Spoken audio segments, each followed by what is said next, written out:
Salut mes élèves, vous me manquez énormément. J'espère que vous êtes tous en bonne forme.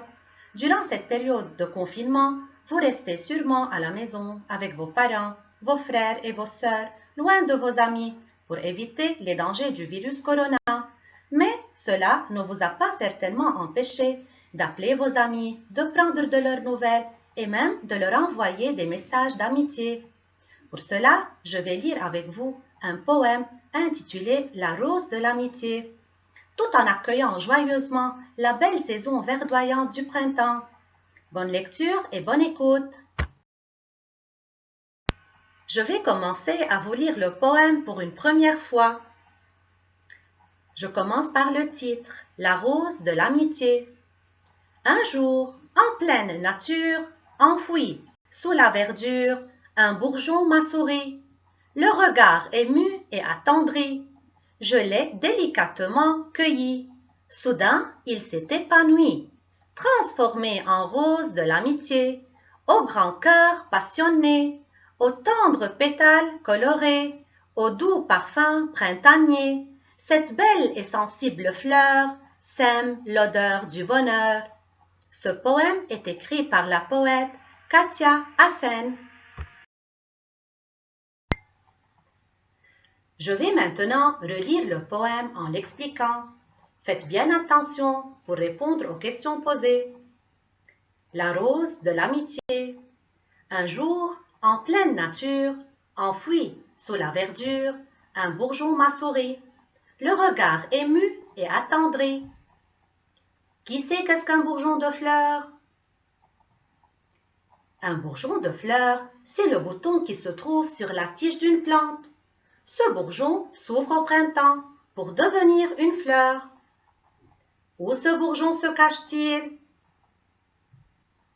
Ce bourgeon est caché sous la verdure.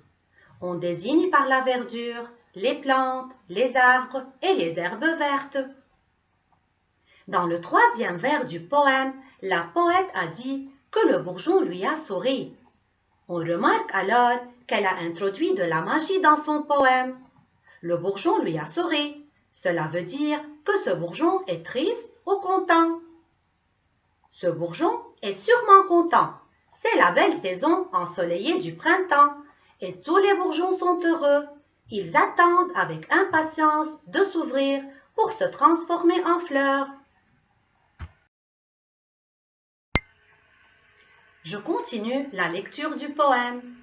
Je l'ai délicatement cueilli. Soudain, il s'est épanoui, transformé en rose de l'amitié. Dans ces vers, la poète a introduit aussi de la magie. En quoi ce bourgeon est-il transformé? On remarque que ce bourgeon cueilli avec attention et délicatesse a été transformé en une fleur, mais pas n'importe quelle fleur, c'est la rose de l'amitié.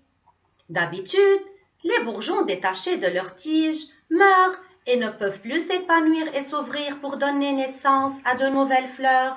Mais là, on voit l'importance et le pouvoir magique de l'amitié qui a donné de la vie à ce bourgeon en le transformant en une belle rose nommée la rose de l'amitié.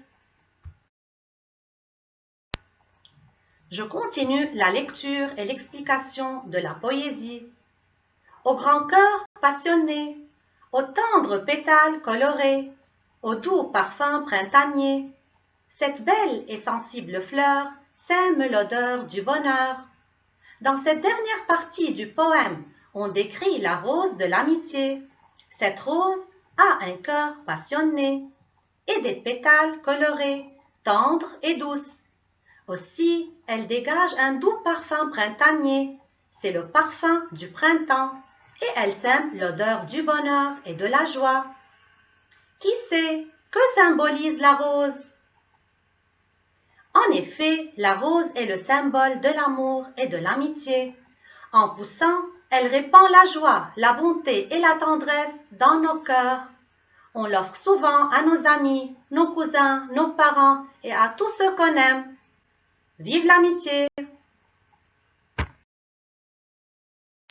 Je vais maintenant vous lire la poésie pour la dernière fois et vous allez la lire avec moi en bien prononçant et en donnant la bonne intonation.